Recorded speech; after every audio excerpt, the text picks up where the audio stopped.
মানবাধিকার জাতিসংঘ থেকে আমদানি করতে হবে কেন? হাজার হাজার লক্ষ লক্ষ মসজিদে মানবাধিকারের অমর গ্রন্থ আল কোরআন আছে।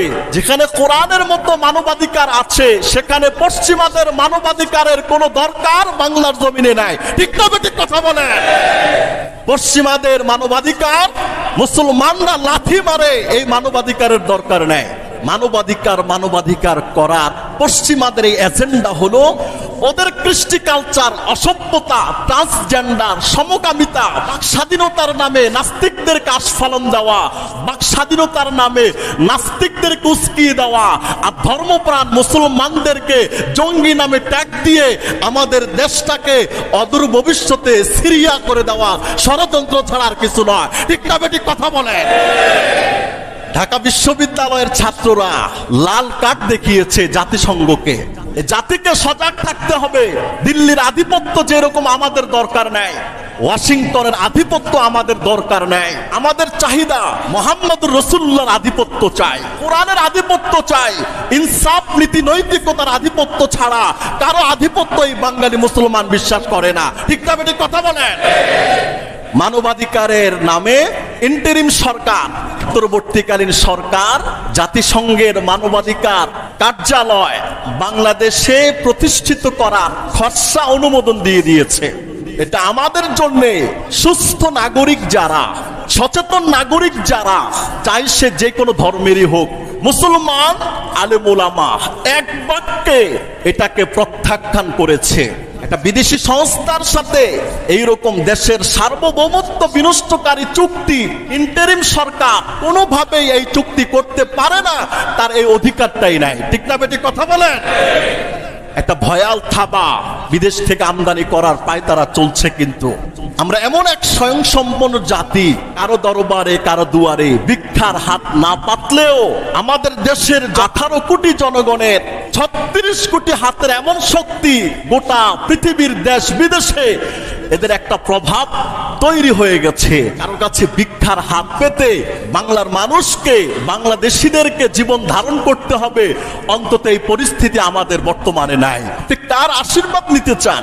আপনি একজন মুসলমান হয়ে আপনি মুশরিকদের আশীর্বাদে বাঁচতে চান, ইহুদিদের আশীর্বাদ নিয়ে বাঁচতে চান, খ্রিস্টানদের আশীর্বাদ নিয়ে আপনি বাঁচতে চান। পশ্চিমাদের মানবাধিকারের স্লোগান আপনাকে জাহান্নামে নিয়ে যাবে, আর ইসলামের মানবাধিকারের স্লোগান আপনাকে জান্নাতে নিয়ে যাবে। ইসলাম যে মানবাধিকার দিয়েছে এটার সাথে কোনো মানবাধিকারের তুলনা চলবে না। মুসলমানরা এখন মানবাধিকার ধার নিয়ে আসছে জাতিসংঘ থেকে। ইউনাইটেড নেশনস জাতিসংঘের পক্ষ থেকে তৈরি করা মানবাধিকার আমদানির পরিকল্পনা পায়তারা বাংলাদেশে চলছে। ভারতের মধ্যে প্রতিনিয়ত ইন্টারন্যাশনাল জঙ্গি কসাই মোদির নেতৃত্বে শত শত হাজারো মুসলমানদেরকে জবেহ করে হত্যা করা হচ্ছে। যেখানে কাশ্মীরে হাজার হাজার প্রতিনিয়ত মানুষকে ভারতের বিভিন্ন রাজ্যের মধ্যে হত্যা করা হচ্ছে, আন্তর্জাতিক মানবাধিকার সংস্থা সেখানে নাই কেন? মিয়ানমারের ভিতরে মুসলমানদেরকে মারতে মারতে মারতে মারতে 10 লক্ষ রোহিঙ্গা মুসলমানদেরকে আমাদের দেশে পাঠিয়েছে, এদের ব্যাপারে মানবাধিকার সংস্থার কোনো মাথা ব্যথা নাই কেন? ফিলিস্তিনের গাজায় প্রতিটা মুহূর্তে বোম্পিং করা হচ্ছে, হাসপাতালগুলো রেহাই পাচ্ছে না, খাদ্যের অভাবে জনজীবন এত বিপর্যস্ত হয়ে গেছে, পেট পিটের সাথে লেগে হাজারো ফিলিস্তিনি কঙ্কালের মতো হয়ে গেছে। সেখানে মানবাধিকারের কোনো ভূমিকা এই বিশ্ব দেখছে না কেন? চীনের উইঘুরের হাজারো মুসলমান, লাখো মুসলমানদেরকে বন্দি করে মানসিক টর্চার করে বেঈমান বানিয়ে নাস্তিক বানিয়ে দেওয়া হচ্ছে। ওই জায়গায় মানবাধিকারের ভূমিকা কোথায়? আপনি একটু চিন্তা করেন, আর কিছু না ভাই। যেই সমস্ত জায়গায় জাতিসংঘের অফিস দরকার ওখানে কোথাও নাই, যেখানে দরকার নাই ওখানে করতে চায়। জাতিসংঘের মূল একটা এজেন্ডা মানবিক স্বাধীনতা দিতে হবে, যে বাপ মা সন্তানকে কোনো শাসন করতে পারবে না। বাক স্বাধীনতার নামে কোনো ছেলে যদি মেয়ে হয়ে যায়, মেয়ে যদি ছেলে হয়ে যায়, স্বাধীনতার নামে, এটা মানবাধিকারের নামে আপনি এখানে কিছু বলতে পারবেন না। আপনার 3টা ছেলে আছে, 2টা মেয়ে হয়ে গেছে, আপনি বাপ মা হিসেবে কিছু বলার অধিকার রাখেন না, কারণ এটা ওর ব্যক্তিগত মানবাধিকার, ওর স্বাধীনতা। একটা ছেলে একটা ছেলেকে বিয়ে করবে, সমকামিতা। মানবাধিকারের এই যারা আছে এরা বিভিন্ন রাষ্ট্রে সমকামিতাকে ওপেন সিক্রেট হিসেবে তারা এটা প্রণোদনা দিচ্ছে। তখন ছেলে মেয়েকে বিবাহ করবে না, ছেলে ছেলেকে বিবাহ করবে। এই জাতীয় আরো যত নিয়ম কানুন আছে সব মানবাধিকারের নামে অমানবাধিকার, স্বাধীনতার নামে অস্বাধীনতা, পরাধীনতা, বাক স্বাধীনতার নামে মানুষকে ধর্মের প্রতি উগ্র বানিয়ে দেওয়ার জন্যই এদের জন্ম হয়েছে। আমাদের মুসলমানদের মধ্যে বহুলাংশে এই উপলব্ধিটাও তাদের নাই। বহু মুসলমান আছে এইরকম, ইসলামিক মানবাধিকারের মূল্যবোধে তার বিশ্বাস হয় না, ইসলামী জীবন ব্যবস্থার দর্শনে সে বিশ্বাসী নয়। পৃথিবীর সৃষ্টির রূপকার, আসমান জমিন সৃষ্টিকর্তা, যিনি শুধু পৃথিবীর মালিক নয়, এরকম হাজারো জগতের, লাখো জগৎ, কোটি কোটি জগতের যিনি মালিক, ওই মালিক পৃথিবী সৃষ্টি করে বললেন পৃথিবীতে আমার বান্দারা থাকবে, বসবাস করবে। এদের সুখ শান্তিময় জীবন ব্যবস্থার যত গাইডলাইন আমি আল্লাহ পাক সবটুকুন এই কোরআনের মধ্যে দিয়ে দিয়েছি। ঠিক না বেঠিক কথা বলেন? অপূর্ণ রাখেন নাই। আল্লাহ তাআলা বললেন, রাসূল সান্ত্বনা নিন, ওয়ারাদিতু লাকুমুল ইসলাম দীনা, আমি আপনার জন্যে, আপনাদের জন্যে দিন ইসলামকে কমপ্লিট জীবন ব্যবস্থা দিয়ে আমি আল্লাহ পাক এত খুশি, কথা দিলাম এই আমার দেওয়া জীবন ব্যবস্থায় যে চলবে ও দুনিয়াতে বসে জান্নাতের সুঘ্রাণ পাইতে থাকবে। সুবহানাল্লাহ বলেন। দুনিয়াতে বসে জান্নাতের সুঘ্রাণ চান? দুনিয়াতে বসে আপনার ঘরটা কি জান্নাতি ঘর চান? দুনিয়াতে বসে আপনি কি একজন জান্নাতি বাবা হতে চান? দুনিয়াতে বসে একজন জান্নাতি স্বামী হতে চান? দুনিয়াতে বসেই আপনি আল্লাহ পাকের নৈকট্যশীল বান্দা হতে চান? তাহলে যেখানে অসঙ্গতি আছে ওখানে ইসলাম লাগান। অসঙ্গতির ট্রিটমেন্ট হলো ইসলাম, অসঙ্গতির প্রতিষেধক হলো ইসলাম। মানব জীবনের যত অস্থিরতা, পেরেশানি, দুঃখ, দুর্দশা আছে সব জায়গায় রব্বে কাবার হাজার কোটি বার কসম করে বলি ইসলাম লাগান। মুহূর্তের মধ্যে অসঙ্গতি, অস্থিরতা, টেনশন, হতাশা, অস্থিরতা সব আল্লাহ দূর করে দিবেন। ঠিক না বেটি কথা বলেন?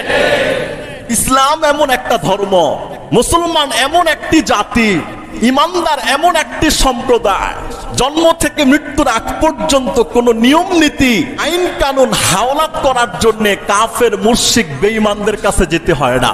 আপনি ইতিহাস স্টাডি করেন, ইউরোপ, আমেরিকায়, পশ্চিমার দেশগুলোতে যেখানে মুসলমানরা ইমান, ইসলাম, দাওয়াত, তাবলীগের কাজ করছে, একটু শান্তির আশায় প্রবল বেগে ঝড় যেমন ছুটে, মানুষগুলো তেমন ছুটছে কোথায় শান্তি পাওয়া যায়। দুনিয়ার সব শান্তির পাঠশালা শেষ করে বাকি আছে শুধু ইসলাম, আইসা ঢুকে ইসলামে। এরপরও সিদ্ধান্ত নেয় ইসলামে ঢুকলে যে এত শান্তি, পৃথিবীতে কোনো মতবাদ, কোনো মানব রচিত সভ্যতা এত শান্তি নাই। ঠিক না বেঠিক কথা বলেন? ইহুদি খ্রিস্টানরা, বেঈমানরা দলে দলে মুসলমান হচ্ছে একটু শান্তির আশায়। আর আমরা মুসলমানরা, মুসলমান ঘরে জন্ম নিয়ে আপনা মুসলমান, দাদা হাদিস সাহেব, আমরা এটা ভুলে গিয়ে শান্তির জন্য খ্রিস্টান, ইহুদি, মুশরিকদের সভ্যতাকে আমরা গায়ে মাখার চেষ্টা করছি, যে মনে করি ওদেরটা মানলে হয়তো বা একটু শান্তি আসবে, একটু সুখ আসবে, নতুন একটা জীবন আবার পাবো। নাউজুবিল্লাহি মিন যালিক। মুসলমানদের অবক্ষয় এই জায়গাটাই। মুসলমানরা এই জায়গাটায় এসে বিধর্মীদের পাতা ফাঁদে পা দিয়ে ওদের জীবন ধ্বংস করছে, ঈমান, আমল সবকিছুকে ধ্বংস করে দিচ্ছে। পৃথিবীর সমস্ত ধর্মের মানুষ ইসলাম ধর্মের মুখাপেক্ষী, কিন্তু ইসলাম ধর্মের মানুষ বা ইসলাম পৃথিবীর কোন ধর্মের মুখাপেক্ষী নয়। এই বিশ্বাস প্রত্যেকটা মুসলমান দিলের মধ্যে বসাইতে হবে, বিশ্বাসটা ঢুকাইতে হবে। এই জাতিকে এটা বুঝতে হবে, এই মুসলমানদেরকে এটা বুঝতে হবে। আমরা না বললে বলবে কে? কার কাছ থেকে আপনি নিরপেক্ষ কথাগুলো শুনবেন বলেন? কারো কাছ থেকে শুনতে পাবেন না, কোনো না কোনো ফাঁক ফোকর থাকবেই। আমরা নিরপেক্ষতার সাথে আল্লাহকে হাজির নাজির রেখে মুসলমানদের ইসলাম, দ্বীন, ঈমান, জান্নাত, জাহান্নামকে সামনে রেখে আমরা অকপটে এই কথাগুলো বলতে আমরা বাধ্য হচ্ছি, বলাটা আমাদের জন্য ফরজ। ঠিক না বেটি কথা বলেন? এই ব্যাপারে আমাদের সোচ্চার থাকতে হবে, আমাদের সজাগ থাকতে হবে। আমাদেরকে আরো কেয়ারফুল থাকতে হবে। ইসলামী জাগরণ আমাদের মধ্যে তৈরি করতে হবে। লা ইলাহা ইল্লাল্লাহ জাগরণ যখন আসবে, কোরআনের মানবাধিকার ছাড়া ইহুদি খ্রিস্টানদের কোন মানবাধিকারে মুসলমান বিশ্বাসী হতে পারে না, পারে না, পারে না। ঠিক না বেঠিক কথা বলেন? আল্লাহ রাব্বুল আলামিন বললেন, আল্লাহ পাকের কোন বান্দা যদি ইসলাম ছাড়া ভিন্ন কোন মানব রচিত মতবাদকে জীবন উন্নতির গাইডলাইন বানায়, ফালাইয়ুকবালা মিনহু, তার থেকে কোন আমল আল্লাহ পাক কবুল করবেন না। সে আখিরাতের জীবনে জাহান্নামী হবে, ক্ষতিগ্রস্ত হবে।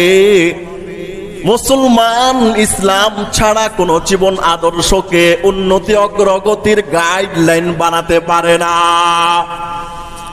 মুসলমান একমাত্র আল্লাহ এবং রসুল যেই থিওরি বাতলে দিয়েছেন ওই থিওরির উপর বিশ্বাস করবে, ওই থিওরি মানবে, ওই থিওরির উপর সে জীবন বাঁচাবে, ওই থিওরির উপর তার মৃত্যু হবে। ঠিক নয় কি? আল্লাহু আকবার। মুহতারাম হাজিরিন, আমি আপনাদের সমীপে পবিত্র কোরআনুল কারীমের ৬ষ্ঠ পারায় অবস্থিত ৫ নম্বর সূরা, সূরাতুল মায়েদার ৩ নম্বর আয়াতের একটি অংশ বিশেষ তিলাওয়াত করেছি। এই আয়াতের সাথে আশাব্যঞ্জক অনেক মুসলমানের একটা পরিচিতি আছে। কারণ হলো এই আয়াত অবতীর্ণ হয়েছে নবী করিম সাল্লাল্লাহু আলাইহি ওয়াসাল্লামের বিদায় হজের বছর। আরাফার প্রান্তরে নবী করিম যখন সাহাবীদেরকে, ১.৫ লক্ষ সাহাবীদেরকে সামনে নিয়ে ভাষণ দিচ্ছিলেন, আল্লাহ তাআলা ওই পরিস্থিতিতে এই আয়াত অবতীর্ণ করেছেন। এখান থেকে বোঝা যায় এই আয়াতের তাৎপর্য কত বেশি, মাহাত্ম্য গুরুত্বটা কত বেশি। প্রত্যেক হাজী সাহেব অন্তত এই আয়াতের সাথে তার একটা সম্পৃক্ততা আছে। কারণ যারা হজ করতে যায়, নবী করিম সাল্লাল্লাহু আলাইহি ওয়াসাল্লামের বিদায় হজের সেই ঐতিহাসিক প্রেক্ষাপট চিত্রায়িত করে মনের আয়নায় আল্লাহ পাক এই আয়াত অবতীর্ণ করে দ্বীন ইসলাম কমপ্লিট জীবন ব্যবস্থা এটা প্রতিষ্ঠিত করেছেন। ঠিক না বেঠিক কথা বলেন? বর্তমান সমাজে দুটি অধিকার, দুটি জীবন ব্যবস্থা একটা আরেকটার সাথে সাংঘর্ষিক। একটা হলো ইসলামিক মানবাধিকার, আরেকটা হলো পশ্চিমাদের মানবাধিকার। একটা হলো পশ্চিমাদের জীবন দর্শন, জীবন ব্যবস্থা, আরেকটা হলো ইসলামের জীবন দর্শন, জীবন ব্যবস্থা। দুইটার মাঝে পার্থক্য আছে না নাই? দুইটার মধ্যে পার্থক্য হলো আসমান এবং জমিনের তফাৎ। পশ্চিমাদের মানবাধিকারের স্লোগান আপনাকে জাহান্নামে নিয়ে যাবে, আর ইসলামের মানবাধিকারের স্লোগান আপনাকে জান্নাতে নিয়ে যাবে। পার্থক্যটা এখানেই। আমি সামনে যতগুলো কথা বলবো সব কথাকে যদি আপনি আমাকে এক বাক্যে ব্যক্ত করতে বলেন, আমি এক বাক্যে কথাটা ব্যক্ত করব। পশ্চিমাদের জীবন ব্যবস্থার দর্শন, তাদের মানবাধিকারের স্লোগান এই জাতিকে, এই উম্মতকে, এই মুসলিম সম্প্রদায়কে সরাসরি জাহান্নামের দিকে নিয়ে যাওয়ার জন্য পরিচালিত হয়। ঠিক না বেটি কথা বলেন? আর ইসলামিক মানবাধিকার, ইসলামী জীবন আদর্শটা আপনাকে সরাসরি সিরাতে মুস্তাকিমের উপর তুলে ডাইরেক্ট জান্নাতে পৌঁছে দেওয়ার জন্য আল্লাহ পাক ইসলামী মানবাধিকার প্রতিষ্ঠিত করেছেন। ঠিক না বেঠিক কথা বলেন? সংঘর্ষ এই দুই জায়গায়। আমাদের মুসলমানদের মধ্যে বহুলাংশে এই উপলব্ধিটাও তাদের নাই। বহু মুসলমান আছে এইরকম, ইসলামিক মানবাধিকারের মূল্যবোধে তার বিশ্বাস হয় না, ইসলামী জীবন ব্যবস্থার দর্শনে সে বিশ্বাসী নয়। আছে না নাই কথা বলেন? অভাব নাই। আরে ভাই, ওর রোজা নামাজ হজ দিয়ে কি হবে? ওর তো ইমানে নাই। বেঈমানদের 1000 বছরের সেজদা, 1000 বছরের হজ, লক্ষ কোটি টাকা দান করলেও কোনো লাভ নাই, কারণ তোর ইমানে নাই। ঠিক না বেঠিক কথা বলে? আল্লাহ পাক সূরাতুল মায়েদা 3 নম্বর আয়াতে বললেন, আল-ইয়াওমা আকমালতু লাকুম দীনাকুম ওয়া আতমামতু আলাইকুম নি'মাতি ওয়া রাদিতু লাকুমুল ইসলাম দীনা। আল-ইয়াওমা আকমালতু লাকুম দীনাকুম ওয়া আতমামতু আলাইকুম নি'মাতি ওয়া রাদিতু লাকুমুল ইসলাম দীনা। আল্লাহ পাক বলেন, আজকের দিনে আমি তোমাদের জন্য তোমাদের দ্বীনকে, ইসলামকে, জীবন ব্যবস্থাকে পরিপূর্ণ করে দিলাম। সুবহানাল্লাহ বলে। বিদায় হজের ভাষণে নবী করিম 3টি কথা বলেছেন ভাষণ শেষ করার পর, হাল বাল্লাগতু, হাল বাল্লাগতু, হাল বাল্লাগতু। সাহাবীরা, আচ্ছা তোমরা বলো না, আমি কি আমার 23 বছরের নবুয়তি জীবনের যত প্রস্তাবনা আল্লাহ পাকের পক্ষ থেকে নির্দেশনা ছিল, আমি কি পুঙ্খানুপুঙ্খানুভাবে তোমাদের কাছে পৌঁছাতে পেরেছি কিনা? একবার, দুইবার, 3বার এই কথাটা বললেন। সকল সাহাবায়ে কেরাম উত্তরে বললেন, হ্যাঁ অবশ্যই আপনি আপনার নবুয়তের জিম্মাদারি লুকোচুরি খেলেন নাই, চুপান নাই, লুকান নাই, স্বার্থের দ্বন্দ্বে পড়েন নাই, হাজারো ঝড় তুফানের মধ্যেও আপনি আপনার প্রতিপালকের পক্ষ থেকে নির্দেশনা সব আমাদের কাছে পৌঁছিয়ে দিয়েছেন। সুবহানাল্লাহ বলেন। আল্লাহ পাক রাসূলের পরে বললেন, আল্লাহ আমি আমার নবুয়তের জিম্মাদারে পৌঁছে দিয়েছি, এরা সাক্ষ্য দিচ্ছে, আমি তোমাকে সাক্ষী রাখলাম। সে কিয়ামতের বিভীষিকাময় দিনে উম্মত যখন অস্বীকার করবে, তখন তুমি সাক্ষী দিবে না।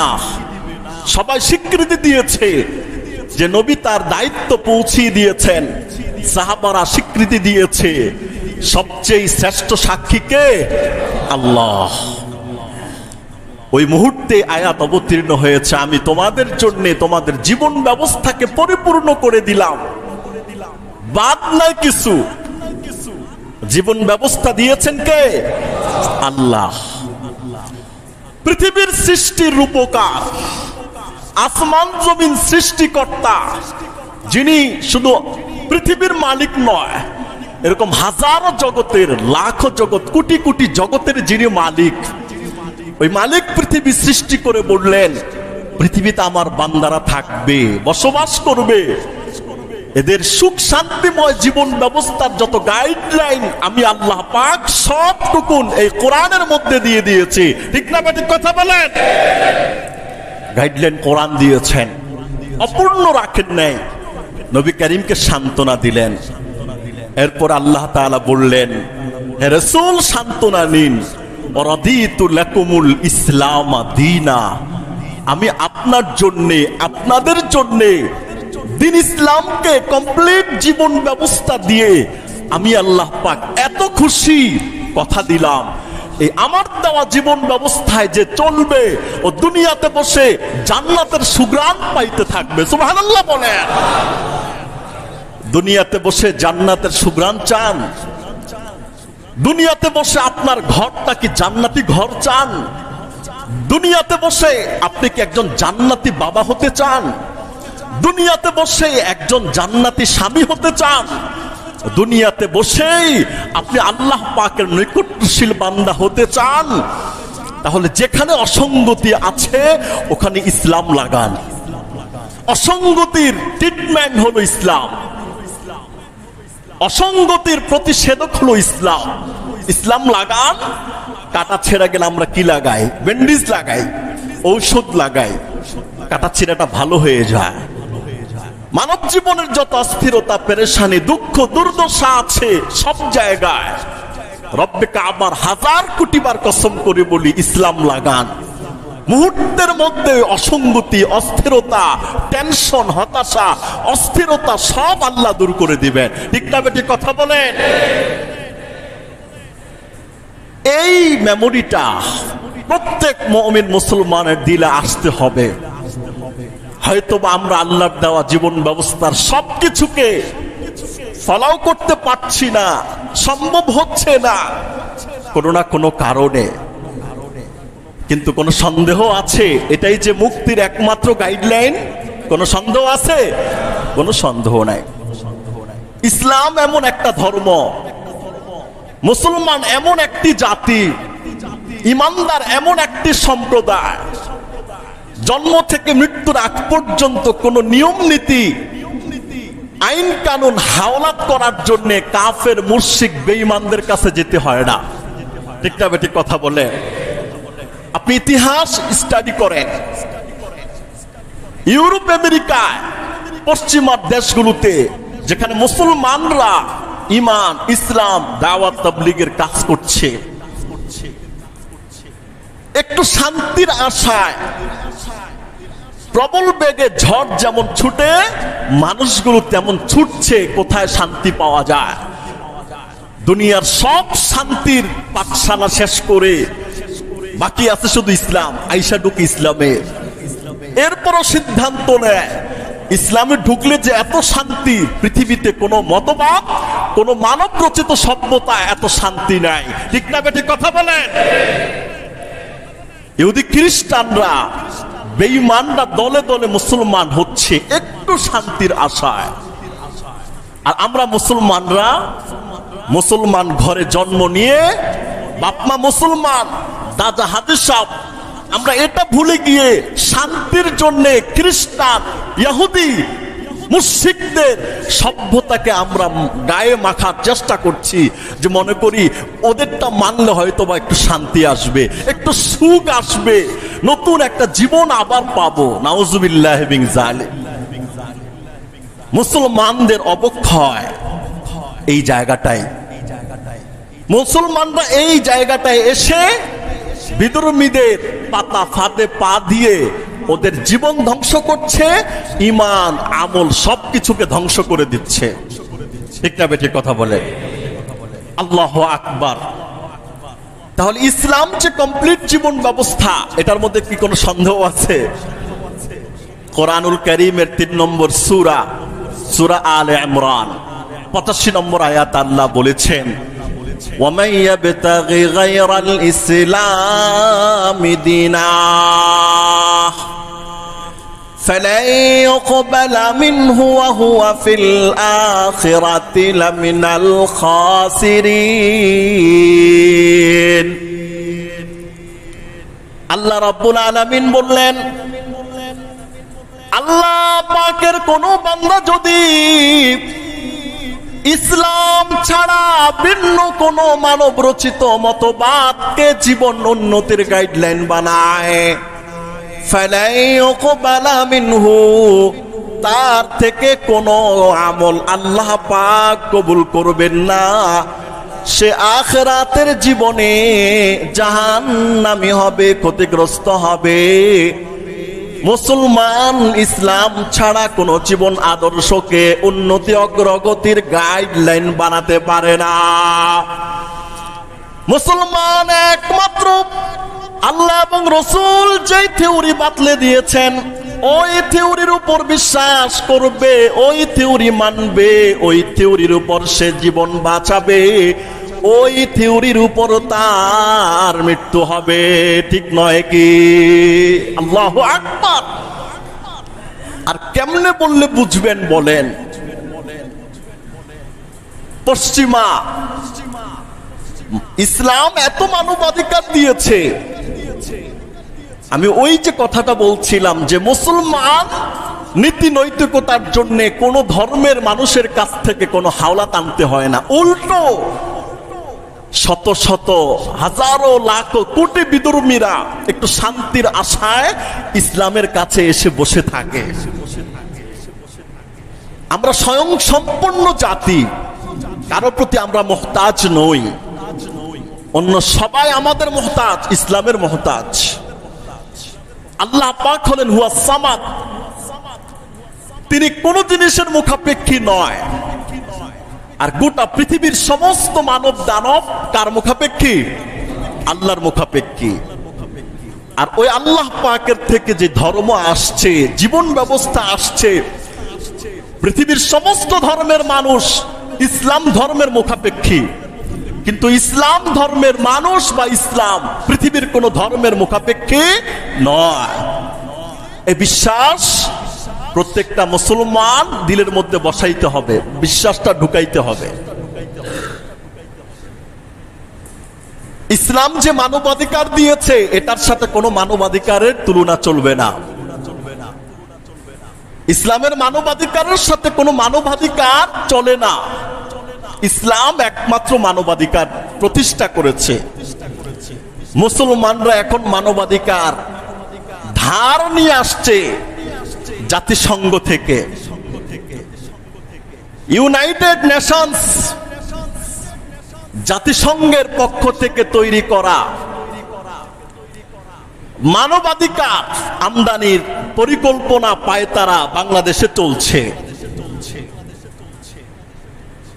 এটাকে আমাদের জন্য সুখের না দুঃখের? মানবাধিকার জাতিসংঘ থেকে আমদানি করতে হবে কেন?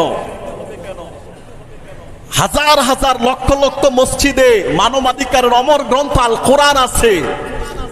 যেখানে কোরআনের মতো মানবাধিকার আছে, সেখানে পশ্চিমাদের মানবাধিকারের কোনো দরকার বাংলার জমিনে নাই। ঠিক না বেঠিক কথা বলে? পশ্চিমাদের মানবাধিকার মুসলমানরা লাথি মারে, এই মানবাধিকারের দরকার নেই। মানবাধিকার হলো একমাত্র ইসলাম দিয়েছে। মানবাধিকারের নামে ইন্টারিম সরকার, অস্থায়ী সাময়িক অন্তর্বর্তীকালীন সরকার জাতিসংঘের মানবাধিকার কার্যালয় বাংলাদেশে প্রতিষ্ঠিত করার খসড়া অনুমোদন দিয়ে দিয়েছে। এটা আমাদের জন্য সুস্থ নাগরিক যারা, সচেতন নাগরিক যারা, চাই সে যে কোনো ধর্মেরই হোক, মুসলমান আলেম ওলামা এক বাক্যে এটাকে প্রত্যাখ্যান করেছে। একটা বিদেশি সংস্থার সাথে এইরকম দেশের সার্বভৌমত্ব বিনষ্টকারী চুক্তি জাতীয় সরকারের অনুমোদন ছাড়া অস্থায়ী ইন্টারিম সরকার, সাময়িক সরকার, অন্তর্বর্তীকালীন সরকার কোনোভাবেই এই চুক্তি করতে পারে না। তার এই অধিকারটাই নাই। ঠিক না বেটি কথা বলেন? এই অধিকারটাই তার নাই। একটা ভয়াল থাবা বিদেশ থেকে আমদানি করার পায়তারা চলছে। কিন্তু এ জাতিকে সজাগ থাকতে হবে। দিল্লির আধিপত্য যেরকম আমাদের দরকার নাই, ওয়াশিংটনের আধিপত্য আমাদের দরকার নাই। আমাদের চাহিদা মুহাম্মদুর রাসূলুল্লাহর আধিপত্য চাই, কোরআনের আধিপত্য চাই। ইনসাফ নীতি নৈতিকতার আধিপত্য ছাড়া কারো আধিপত্য এই বাঙালি মুসলমান বিশ্বাস করে না। ঠিক না বেটি কথা বলেন? আমরা এমন এক স্বয়ংসম্পন্ন জাতি, কারো দরবারে কারো দুয়ারে ভিক্ষার হাত না পাতলেও আমাদের দেশের জনগণের 18 কোটি জনগণের 36 কোটি হাতের এমন শক্তি, গোটা পৃথিবীর দেশ বিদেশে এদের একটা প্রভাব তৈরি হয়ে গেছে। কারো কাছে ভিক্ষার হাত পেতে বাংলার মানুষকে, বাংলাদেশিদেরকে জীবন ধারণ করতে হবে, অন্তত এই পরিস্থিতি আমাদের বর্তমানে নাই। ঠিক না বেটে কথা বলেন ভাই? আশীর্বাদ, আপনি কার আশীর্বাদ নিতে চান? আপনি একজন মুসলমান, মুসলমান হয়ে আপনি মুশরিকদের আশীর্বাদে বাঁচতে চান, ইহুদিদের আশীর্বাদ নিয়ে বাঁচতে চান, খ্রিস্টানদের আশীর্বাদ নিয়ে আপনি বাঁচতে চান, অথচ আপনি প্রত্যেক ওয়াক্ত নামাজে এদের আশীর্বাদের বিরুদ্ধে আপনি যুদ্ধ ঘোষণা করছেন। প্রত্যেক নামাজের প্রত্যেক রাকাতে সূরাতুল ফাতিহা আছে না নাই? কথা বলেন না কেন? সূরা ফাতিহায় একটা আয়াত আছে, ইয়্যাকা না'বুদ ওয়া ইয়্যাকা নাস্তাঈন। অর্থ কি? আমরা আপনারই একমাত্র ইবাদত করি, পৃথিবীর কারো ইবাদত দাসত্ব করি না। এর অর্থ কি? পৃথিবীতে আপনার অনেক বান্দা আছে, কেউ গাছের পূজা, কেউ পাথরের পূজা, কেউ সূর্যের পূজা, কেউ চন্দ্রের পূজা, কারো খোদা 2 জন, কারো 13 জন, কারো 1000 জন, কারো 1 কোটি, কারো 2 কোটি, কারো 33 কোটি দেবতা আছে। আল্লাহ, আমরা আপনি ছাড়া পৃথিবীর কারো ইবাদত করি না, আপনি ছাড়া কাউকে রব হিসাবে মানি না, আপনি ছাড়া কাউকে সৃষ্টিকর্তা হিসেবে বিশ্বাস করি না। এই আয়াতের দ্বারা প্রতিনিয়ত আপনি মুশরিকদের প্রত্যাখ্যান করছেন। আমি মুশরিকদের দলভুক্ত নই। ইয়্যাকা না'বুদ, সর্বশেষ আয়াতে বলছেন আল্লাহ, ইহদিনাস সিরাতাল মুস্তাকিম সিরাতাল্লাযীনা আন'আমতা আলাইহিম। আয় আল্লাহ, সিরাতে মুস্তাকিমের পথে পরিচালিত করেন। ইহদিনাস সিরাতাল মুস্তাকিম, আয় আল্লাহ সিরাতে মুস্তাকিমের উপর চালান। সিরাতাল্লাযীনা আন'আমতা আলাইহিম, ওই সমস্ত মহামনীষীদের রাস্তায় যাদের উপর আপনি সন্তুষ্ট হয়ে গেছেন, ওই সমস্ত মানুষরা হলো নবীর সাহচর্যে থাকা সাহাবায়ে কেরাম। সুবহানাল্লাহ বলেন। আল্লাহ পাক বলেন, গায়রিল মাগদুবি আলাইহিম ওয়ালাদ-দাল্লিন। আয় আমার বান্দারা বলো, আয় আল্লাহ ওই সমস্ত মানুষদের রাস্তায় চলতে চাই না যাদের কোয়ালিটি 2টা। এক শ্রেণীর মানুষের নাম মাগদুবে, আরেক শ্রেণীর মানুষের নাম দল্লিন। মাগদুব মানে ইহুদি, দল্লিন মানে খ্রিস্টান।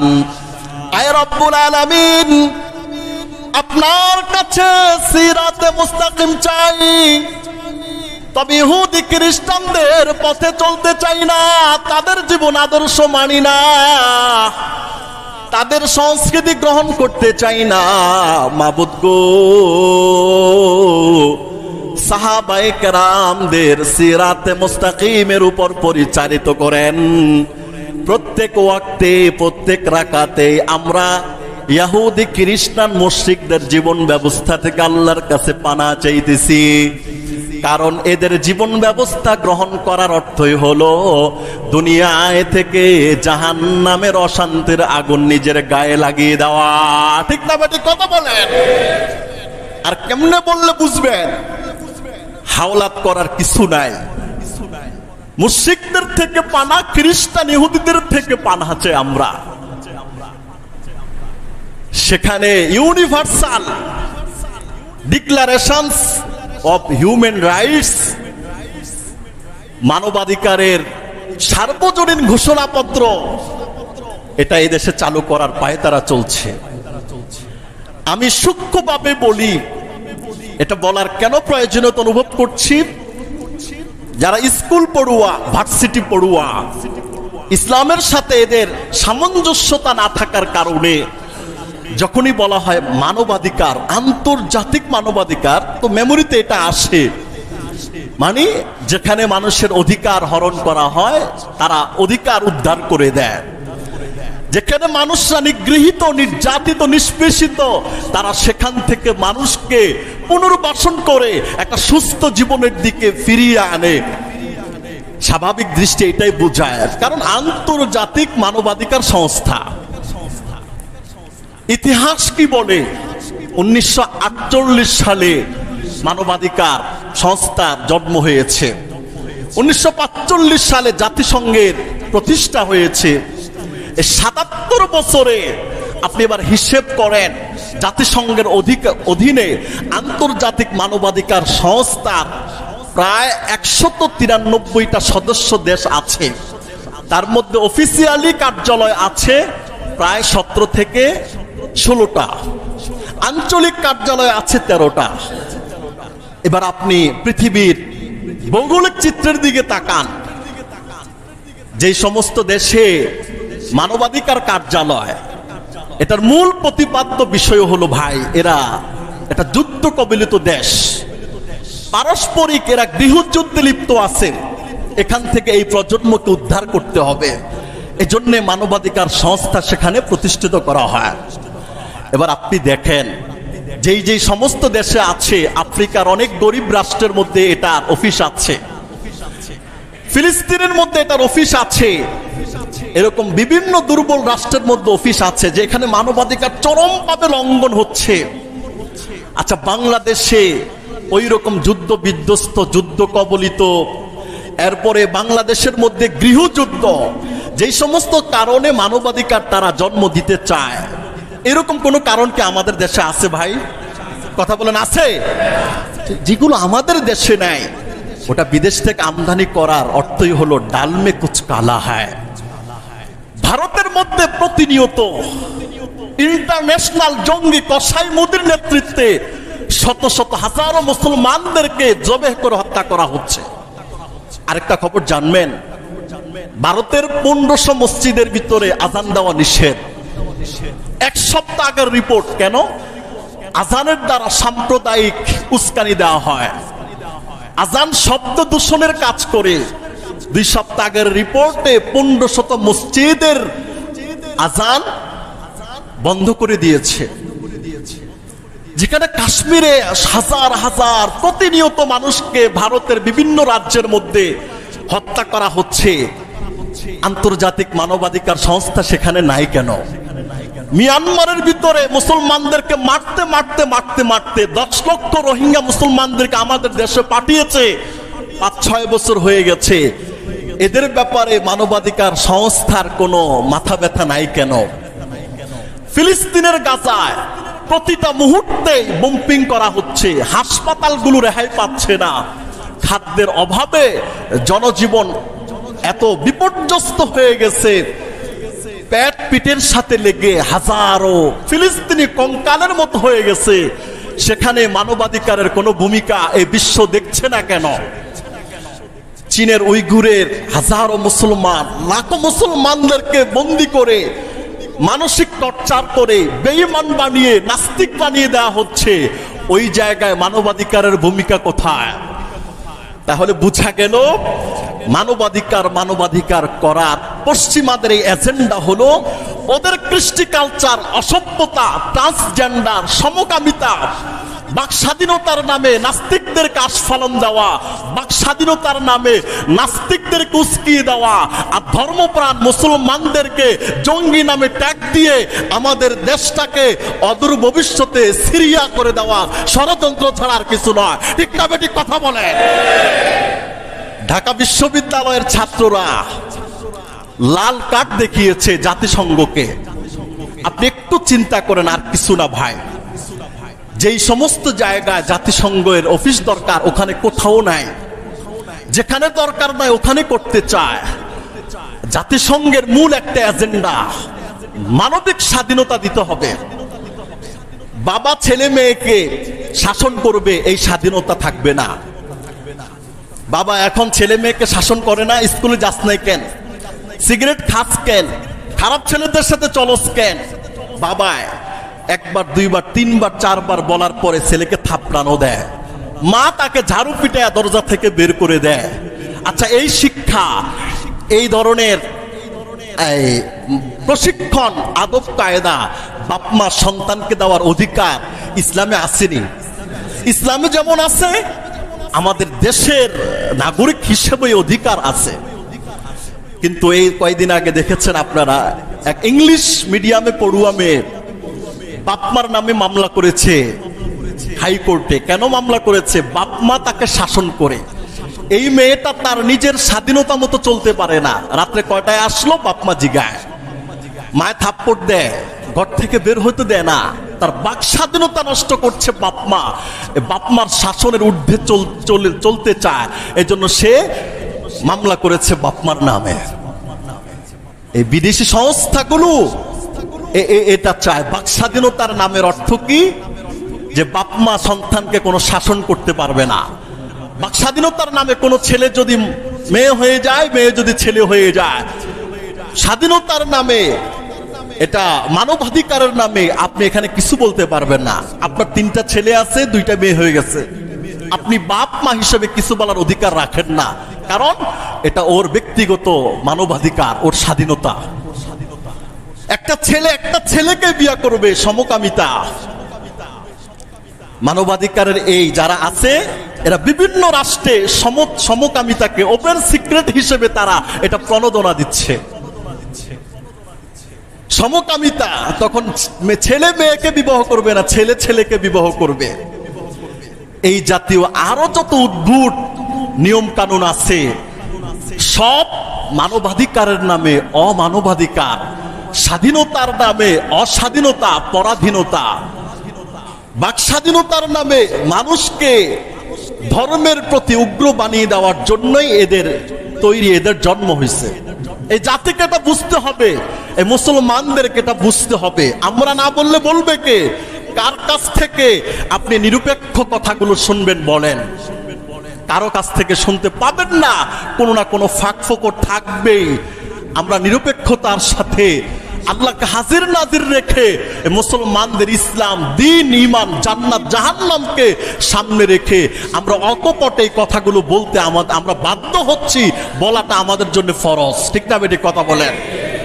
এই জন্যে এই ব্যাপারে সবাইকে সোচ্চার থাকতে হবে, এই ব্যাপারে সকলকে সোচ্চার থাকতে হবে। করিডোরের নামে করিডোর দিতে চাইছিল, নারী কমিশনের নামে একটা প্রস্তাবনা আসছিল, বিভিন্নভাবে চাচ্ছে এটার মধ্যে একটা অস্থিরতা তৈরি করতে। ভাই, গোটা দেশের ইসলাম অনিসলাম সমস্ত নাগরিকরা এদের এই কমিশন কার্যালয় খোলার ব্যাপারে তুমুল প্রতিবাদ করছে।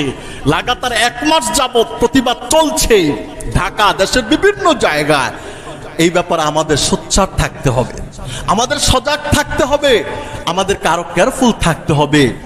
ইসলামী জাগরণ আমাদের মধ্যে তৈরি করতে হবে। লা ইলাহা ইল্লাল্লাহ জাগরণ যখন আসবে, কোরআনের মানবাধিকার ছাড়া ইহুদি খ্রিস্টানদের কোনো মানবাধিকারে মুসলমান বিশ্বাসী হতে পারে না, পারে না, পারে না। ঠিক না বেটি? কথা বলেন। রাজি আছেন তো আপনারা? এর দ্বারা 3টা ক্ষতি হবে। 1 নম্বর ক্ষতি হবে আপনার পারিবারিক জীবনের ক্ষতি। বেশ্যাপনা বেড়ে যাবে, পতিতাবৃত্তি বেড়ে যাবে, বেহায়াপনা, বেলাল্লাপনা ইত্যাদি বেড়ে যাবে। আপনি আরো শুনলে আশ্চর্য হবেন। কোথায় রাখবো? সব জায়গায় তো ঘা, মলম লাগাবো কোন জায়গায়? মলম লাগানোর জন্য তো একটু ঘাহীন জায়গা থাকতে হবে। কয়েকদিন আগে পররাষ্ট্র মন্ত্রণালয় সেখান থেকে পতিতাদেরকে 2000 পতিতাদেরকে 2,09,00,000 টাকা প্রণোদনা দেওয়া হয়েছে। এই জন্যে নয় তোমরা ফিরে আসো, এই জন্যে নয়। এর অর্থ হলো তোমরা যেই কাজটায় আসো এটাকে চালিয়ে যাও, এটাকে আরো সচল রাখো। এদের এইটা করার পরে যে নিউজটা আসছে, সেই নিউজের মধ্যে লেখা আছে যে সরকারের পক্ষ থেকে এত হাজার পতিতাদেরকে এতগুলো টাকা দেওয়া হয়েছে প্রণোদনা হিসেবে, এবং এটা এদের জন্য ধরেন একটা সম্মাননা ইত্যাদি ইত্যাদি ইত্যাদি। নাউজুবিল্লাহ বলেন, নাউজুবিল্লাহ বলেন। এগুলো আস্তে আস্তে ডুববে। এই সমস্ত বিষয়ে যদি আমরা সোচ্চার না থাকি, এমন এক দিন আসবে আমাদের কথাগুলো যদি মুসলমান কানে না নেয়, ইসলামপন্থীদের কথাগুলো যদি আপনি গায়ে না মাখান, এমন এক সময় আসবে এদের দ্বারাই বাংলাদেশ সিরিয়া হয়ে যাবে।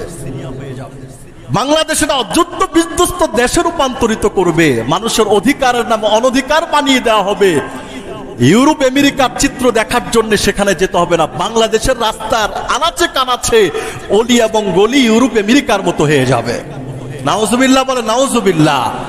আল্লাহ পাক আমাদের সবাইকে দেশের স্বাধীনতা, সার্বভৌমত্ব বিরোধী যত কাজ আছে সমস্ত কাজ থেকে, আন্তর্জাতিক চক্রান্ত থেকে আমাদেরকে হেফাজত করুক। সবাই বলুন আমিন। এই দোয়াটা আপনি নামাজে একা একা করবেন, ঘরে করবেন, আল্লাহর কাছে কান্নাকাটি করে এই দোয়াগুলো করবেন।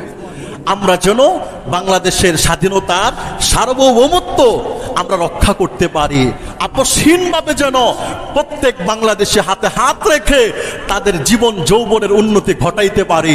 আল্লাহ পাক আমাদের সেই তৌফিক নসিব করুক। সবাই বলুন আমিন। ওয়া আখিরু দাওয়ানা আলহামদুলিল্লাহি রাব্বিল আলামিন। মুহতারাম হাজিরিন,